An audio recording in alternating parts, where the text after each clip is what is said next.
بسم الله الرحمن الرحيم. Et Satan dit, j'ai tenté avec Adama, j'ai presque échoué. Mais je vais tenter par sa femme. Et Iblis, Satan, est parti voir Ève. Il dit à Ève, mais vous êtes au paradis, mais vous ignorez beaucoup de choses. Vous ne savez pas tout. Allah, là, il vous interdit de manger de cet arbre-là. C'est pour que vous ne soyez pas éternel. Il veut que vous mourrez et que vous allez bientôt mourir si vous ne mangez pas de l'arbre. Cet arbre-là, c'est l'arbre de l'éternité.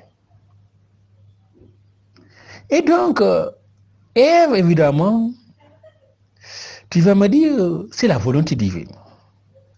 Allah a dit, évidemment, la femme n'a pas la capacité de raisonnement du masculin.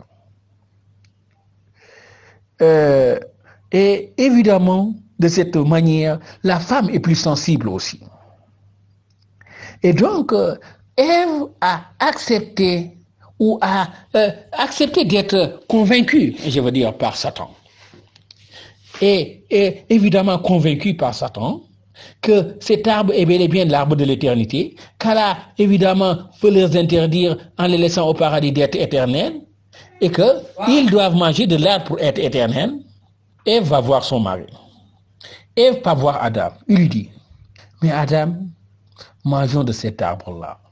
Ça, c'est l'arbre de l'éternité. Ça, les pommes-là sont très bien.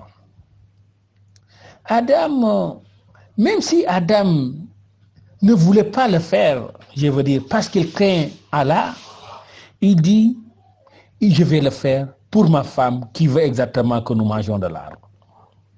Et donc, Adam est parti, couper de l'arbre, et commencer à manger. Et quand il l'a mis dans sa bouche, il voulait l'avaler, et c'est en ce moment-là que les anges ont venu pincer la gorge d'Adam. Quand on voit un homme, on voit toujours la pomme d'Adam. C'est évidemment cette pomme qu'Allah interdisait à Adam de ne pas manger, de ne pas toucher le pommier. Et que, évidemment, Satan est passé par sa femme, Ève exactement, convaincre Ève pour qu'elle, évidemment, qu'Adam coupe de l'arbre et le mange. Ensuite, Allah est venu. Allah dit, mais Adam, je ne t'avais pas interdit de ne pas toucher de cet arbre. Il dit, Seigneur, si tu m'avais dit de ne pas manger de l'arbre. Il dit, alors, pourquoi tu as touché l'arbre? Il dit, c'est bien ma femme qui m'a dit exactement de venir couper des pommes, de manger les pommes, me disant évidemment, c'est l'arbre de l'éternité. Allah lui dit, ok, je t'avais dit que vous n'aurez pas faim. Maintenant, vous allez avoir faim. Je t'avais dit que vous serez éternel. Maintenant, vous ne serez plus éternel. Je t'avais dit que vous n'allez pas être nus. Maintenant, vous allez voir votre nudité. Et je vous avais laissé au paradis. Maintenant, je vais vous amener sur la planète Terre. Donc voilà. Évidemment, de cette histoire, Adam a été descendu sur Terre. Évidemment, dès qu'ils se sont atterris sur Terre exactement, leur nudité qu'ils ne voyaient pas au paradis s'affichait à leurs yeux. Et Adam ramassait des feuilles d'arbres exactement pour se couvrir exactement son sexe pour que ça ne soit pas visible. Donc évidemment pour dire la vie qu'Allah leur avait donnée au paradis, la vie que Satan exactement a tout fait, je veux dire, pour leur gâcher cette vie. Mais exactement, Satan a réussi une partie à faire couper de l'arbre qu'Allah avait interdit à Adam, à faire tenter à Adam d'avaler la pomme. Exactement. Et le résultat, évidemment, c'est qu'Allah destitue Adam du paradis qu'il avait dit, vous allez rester au paradis. Oui, maintenant, Allah l'a amené sur la planète Terre. Exactement. Et de là, évidemment, ils vont se procréer, avoir des enfants, ils vont voir leur nudité, ils vont mourir exactement. Évidemment, pour Satan, je veux dire, c'était pas la fin de l'histoire, mais pour lui, il disait, c'était le début de l'histoire. C'était le début de ce qu'il voulait. En disant à Allah, laissez-moi jusqu'au jour de la résurrection, laisse-moi exactement le délai jusqu'au jour où les gens seront rassemblés, le jour évidemment de résurrection.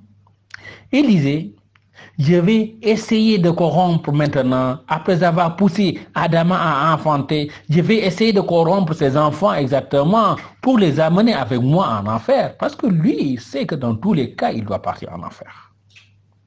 Et il dit, je vais partir en enfer, mais je ne partirai pas seul. Je vais partir avec mon nombre, je veux dire, de descendants d'Adam. Donc évidemment, ça c'était l'objectif que Satan s'était fixé, je veux dire, exactement, sur l'humanité.